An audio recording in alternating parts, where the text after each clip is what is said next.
Hey guys, let's be real. We all know cats are basically tiny, adorable emperors of the household. But have you ever looked at your feline overlord, sprawled out majestically on the couch and thought, are you too comfortable?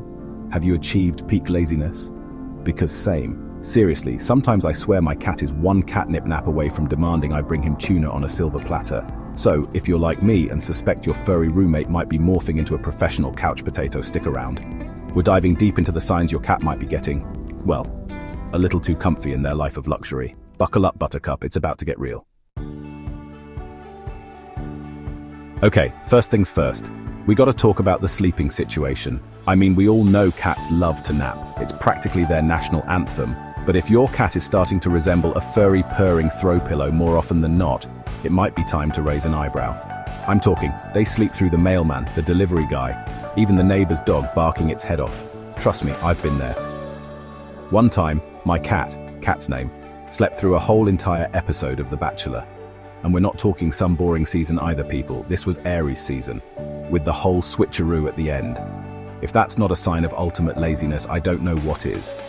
So, yeah, keep an eye on those sleep schedules, because your cat might be on the fast track to Snoozeville. Remember when you were so excited to buy that super fancy cat bed? You know, the one with the memory foam and the faux fur lining? Yeah, well, my cat apparently prefers the ambience of the hardwood floor. Seriously, this thing cost me like $100, and it's basically just a very expensive dust collector at this point. Meanwhile, my cat is over there, sprawled out on the cold, hard floor like it's some kind of five-star resort. Like, excuse me? I got you the Cadillac of cat beds, and you're choosing to sleep on what is essentially the equivalent of a dirt road. The betrayal is real, people. It's like they've completely given up on even the pretense of being pampered. The floor is lava, more like the floor is life, apparently.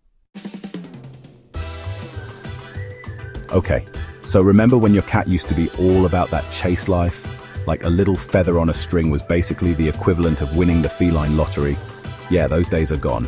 Now, it's like they're doing you a favor by even glancing in the general direction of a toy.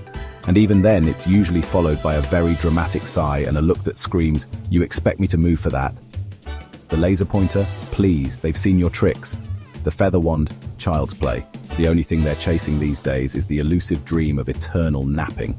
Honestly, at this point, I'm pretty sure my cat thinks fetch is just a word humans made up to sound important. Speaking of toys, let's talk about the blatant disrespect happening in the toy department. Remember all those awesome toys you carefully picked out? The ones specifically designed to engage your cat's inner hunter? Yeah, they're gathering dust. Seriously, my cat used to go nuts for this one catnip banana. Like, full-on wrestling matches, bunny kicks, the whole 9 yards. Now it's just there. Another forgotten soldier in the great toy basket of apathy. It's like they've seen it all, done it all, and frankly, they're just over it. They're too sophisticated for your cheap thrills, human. They'd rather just contemplate the existential dread of being a house cat, thank you very much. Okay, let's be real for a second. When your cat starts resembling a furry little loaf of bread more than a sleek panther, you know things are getting serious on the laziness front. I'm not saying your cat needs to be hitting the treadmill or anything, though that would be amazing content. But a little less lounging and a little more romping might be in order. I mean, I get it. Food is delicious. Napping is basically an Olympic sport in the cat world. But when you can start using your cat's belly as a pillow, yeah, that's your cue to maybe invest in some more stimulating toys. Or, you know, accept your fate as a cat furniture. It's a slippery slope, my friends. Remember when you first got your cat, and they were all about exploring every nook and cranny of your house, scaling furniture, leaping tall buildings, or, you know, the kitchen counter, in a single bound? Yeah, those days are gone. Now it's all about the cuddles, or more accurately, being carried around like a furry little potato. Listen, I love a good cuddle as much as the next person, but there's a fine line between being affectionate and being a full-blown feline accessory. I'm pretty sure my cat is now convinced that my arms are his own personal chauffeur service. And you know what? I'm ashamed to admit, it's working. Okay, this one might be the most relatable struggle on the list.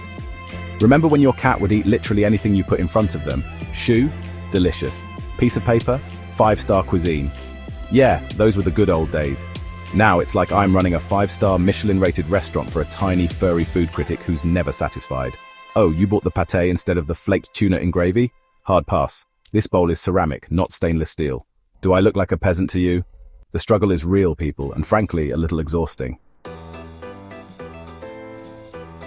Cats are naturally pretty meticulous groomers, but if your cat is suddenly spending more time on their personal hygiene than actually, moving, you might have a laziness situation on your hands. I'm talking they've got their grooming routine down to a science. Every whisker perfectly in place, not a hair out of line. They're basically the feline equivalent of a perfectly polished Instagram influencer. Meanwhile, I'm over here like, dude, you haven't moved in 3 hours, maybe chase a dust bunny or something. But no, they're too busy achieving peak fluffiness. Priorities, people. Remember when your cat used to acknowledge your existence? Like, even a little head tilt in your general direction was considered a major win? Yeah, those days are over. Now, you're lucky if you get a flick of the tail or a disdainful glance. It's like you've become part of the furniture, and not even the good furniture, like the old dusty lamp in the corner that nobody pays attention to. You could be standing right there, calling their name, and they'll just stare blankly through you like you're speaking in another language. Which, let's be honest, you probably are in their eyes. Okay, last but not least, we gotta talk about the ultimate sign your cat has achieved peak laziness birdwatching. And no, I'm not talking about actually going outside and, experiencing nature. I'm talking about parking their furry little butts in front of the window and watching the world go by from the comfort of their climate-controlled kingdom. They've gone full-on David Attenborough, but instead of narrating documentaries, they're just judging squirrels and plotting ways to steal your snacks. Honestly, I'm a little jealous. So there you have it, folks. The top 10 signs your cat might be embracing the sedentary life a little too enthusiastically. But hey, who are we to judge? Maybe they're onto something with this whole relaxation thing. If your cat is exhibiting any or all of these signs, don't panic. It's probably fine, mostly. Okay, maybe talk to your vet just in case. But in the meantime, embrace the cuddles, stock up on catnip, and accept your fate as a humble servant to your feline overlord. If you enjoyed this video, don't forget to click on the video on the screen to continue watching more awesome content.